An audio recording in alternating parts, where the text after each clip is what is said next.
అంటే 40% అంటే ఆఫ్ కూడా ఆల్రెడీ మన డ్రైవర్లు ఎవరైతే ఉన్నారో వాళ్ళు కాల్ చేసి ఆల్రెడీ అక్కడ నుంచి ఇక్కడ వరకు మొత్తం బిల్డింగ్ పెట్టారు.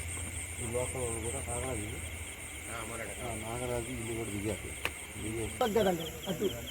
మధ్యలో చిన్నగా జారిపోయి అటు వెళ్ళిపోయాడు.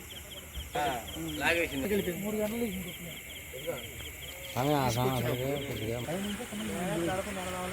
వాటర్ ఫ్లో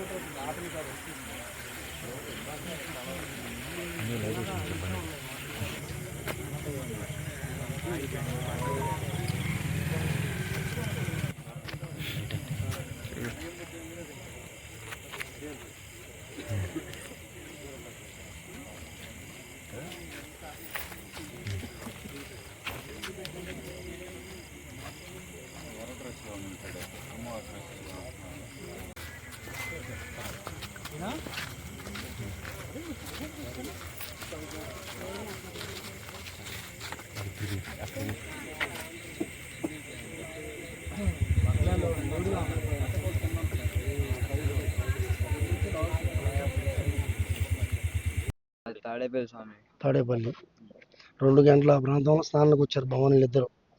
స్వామి డ్రెస్ వేయకపోతే కాలు జారి అందులో పడిపోయాడు. ఈ స్వామి లాక్ రాబోతుంటే ఆ స్వామి కూడా ముంచేశాడు. ఈ స్వామి యువతలకు వచ్చాడు, ఆ స్వామి మునిగిపోయాడు. ఇంకా అప్పటి నుంచి కానరాలు. ఇప్పుడు దాకా ఎత్తుకుతూనే ఉన్నారు. పోలీసు వాళ్ళు కూడా వచ్చారు, మొత్తం వెతికాం.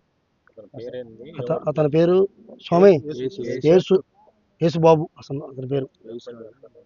ఇక్కడ కాంక్రీట్ వర్క్ కూలి పని. మా తాడేపల్లి బాక్సులు పోసారు. అయిపోయాక 2 స్వాములు వచ్చారు స్నానానికి. 2 స్వాములు స్నానం చేస్తానికి వచ్చి ఒక స్వామి కాలు జారి పడిపోయి లోపలికి వెళ్ళి అసలు ఇక్కడ అంతా జూట్ మొత్తం ఉంది కదా, అయినా సరే మునిగిపోవడానికి గల కారణాలు ఏంటి అన్న ఐడియా ఉందా మీకు? ఇక్కడ బాగా వాటర్ ఫ్లోటింగ్. నా పేరు శాసయ్య అండి. స్నానానికి వచ్చాము ఇద్దరం 2ంటికి వచ్చాగానే స్వామి బట్టలు తీస్తుంటే కాలు జారి పడిపోయాడు. పడిపోతే నన్ను కేకేశాడు. వెళ్తే నన్ను ముంచాడు. నాకు చేయి జారిపోయి నేను పక్క వెళ్ళిపోయా. ఆ స్వామి కొంచెం లోపలికి వెళ్ళిపోయాడు. కంకర పని చేస్తాం మేము.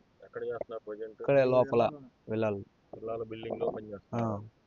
పని అయిపోయింది, స్నానం చేద్దామని వచ్చారు. సర్ది అయిందా? సర్ది మీరు కాపాడడానికి వెళ్ళినప్పుడు అటు జూట్ అవన్నీ అడ్డొచ్చినాయా, లేకపోతే ఎలా మీరు కాపాడలేకపోవడానికి కారణాలు?